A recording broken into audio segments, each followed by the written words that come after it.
So, here I am with Josh.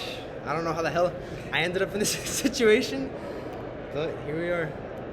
Um, Last thing I remember is I was in stats, and one of his videos popped up on my For You page, and I clicked on it, and now here I am in a convention with him. I got invited to by him and George, so Yeah, we're having a good time. yeah.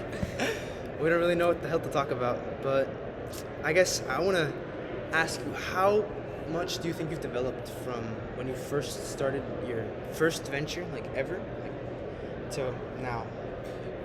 Infinitely better. I mean, the rate of progress is so skewed to the long end of the curve.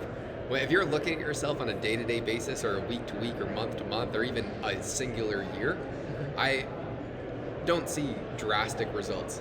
But when you spend 3 years doing something, working 10 hours a day doing it, the compounding effect is so skewed to the last 6 months of those 3 years, as opposed to the first year and a half. And so the outsized returns of hard work really, really make a difference, because I would say every single aspect of my life, from the communication ability to being confident to go and talk to these people, to actually servicing any client that I get, is infinitely higher now than it was a year ago. But I've been doing this for quite a few years now. Do you wish you would have started sooner? I wish I started when I was 4 years old, but it's not really realistic. When I talk to these guys, none of them started until they were 30. Yeah. Ken didn't buy his first rental property until he was 30. Damn. And now he's 60 and has 10,000. And so in the grand scheme of things, I know how young we are and how much of an advantage there is, that I don't try and say I wish I started sooner, because in hindsight, it's always easy to say what would have been a better decision. I'm just glad I am where I am now. And for those kids that are, I guess, not too sure if they should take the risk, what do you have to say to them? Like, That don't take it. I don't care. I don't tell people how to live less their life. competition for us. You know, like, I am very libertarian, where I don't want to influence how someone else lives their life. I just will say how I live mine, and what has worked for me, and what I will continue to do. I'm not in the business of convincing people how to live. There's so many people online who promise a solution if you do something, and I don't think that's right, because everyone will come to a different answer. Some people's risk tolerances are incredibly high, like mine. I'm willing to take extraordinary amounts of risks, but it's also managing stress. The more risk you take, the more stress you're going to have. And so if you're not someone who's willing to take that much stress or risk, then you shouldn't. But I am. And so for me, it has worked exceptionally well. Other people, I don't think it would be. Doing some of the things I've done are objectively stupid, but it has worked out for me. So I've also just been very lucky, and I understand that. And I guess for your goals, you've talked about how you want to give George a $100,000 watch collection. More than that, I'd like to do. I would like to calculate every dollar that George has ever paid me. How do you plan on doing that? Well, I've worked for him since September of 2021, and he's paid me the exact same rate since then. So I would just calculate that and find a way for whenever I have enough money, to pay him a watch collection as a thank you gift. And what's your day-to-day going to look like once you go to Medellin? Medellin, yeah. So I'll be in Colombia for the summer, and I'll be training MMA every day and going to the gym. But for work, right now I'm trying to get in the process of systematizing what I'm doing, and that will be having my buddy kind of walking through everything with me. And then hey guys, how's it going? Just wanted to say hi. What was it? I'm Job. I don't know. What do you know those guys from? What? What do you know those guys from? I don't. They just recognize me from George's channel. Dang. Because I'm on George's channel a lot, so a lot of the people here just recognize me. Recognize you. How much viewers is George bringing in right now? Well, he's stopped making videos. He's been doing other things, but it's usually 2 to 4 million per month. So, and then his podcast will get another million or so. Does he post both of those on YouTube? Or does he... Yeah, he has 2 different channels. Well, everything goes to the podcast as well. Well, I mean, I don't know what else to talk about, so I guess we'll... Well, what would you want? What did you want out of this event?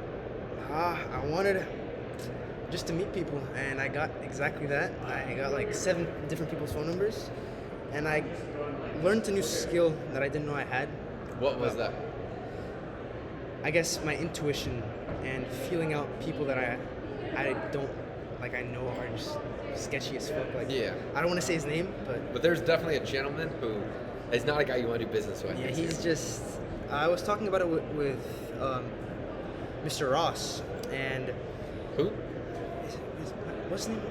Mark Ross? Mark Moss. Mark Moss. Yeah. Yeah, Mark. I was talking with Mark Moss, and because he was pitching Mark Moss something for some reason, and then Mark Moss asked him, simplify it and why. Like he just asked him why, and for some reason he kept overcomplicating it and just making it super complex.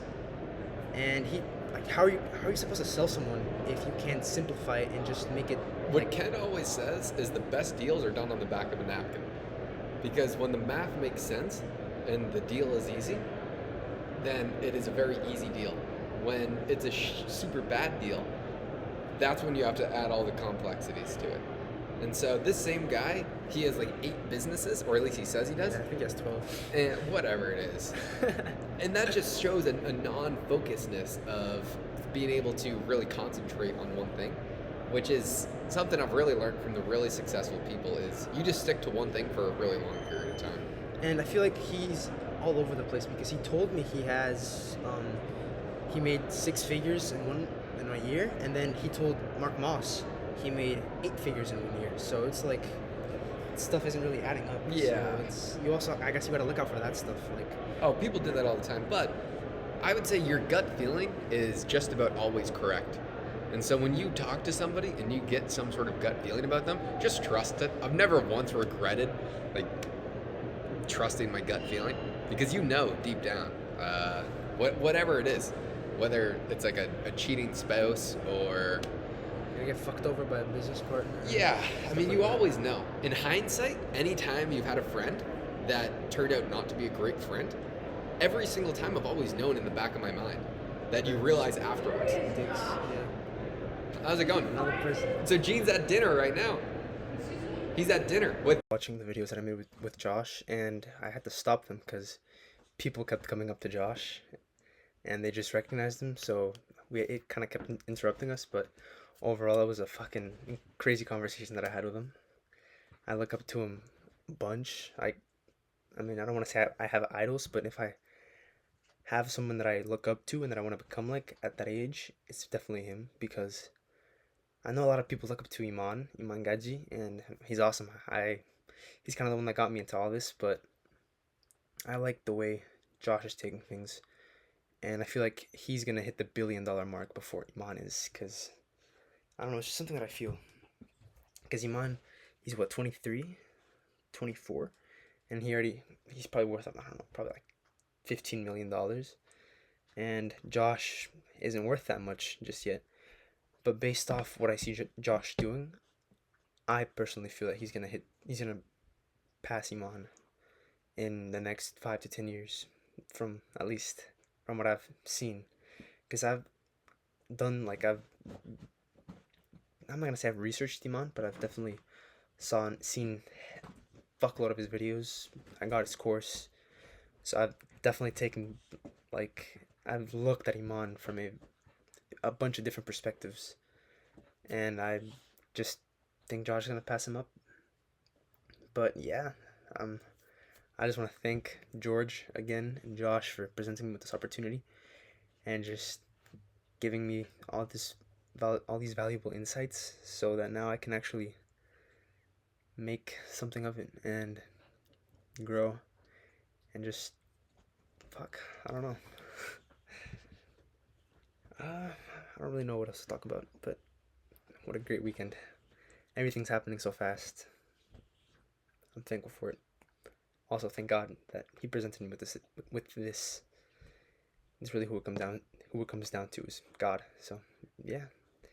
If you took anything from this video that I made with Josh, it's take the risk and thank God for everything. Just God will guide you down the right path.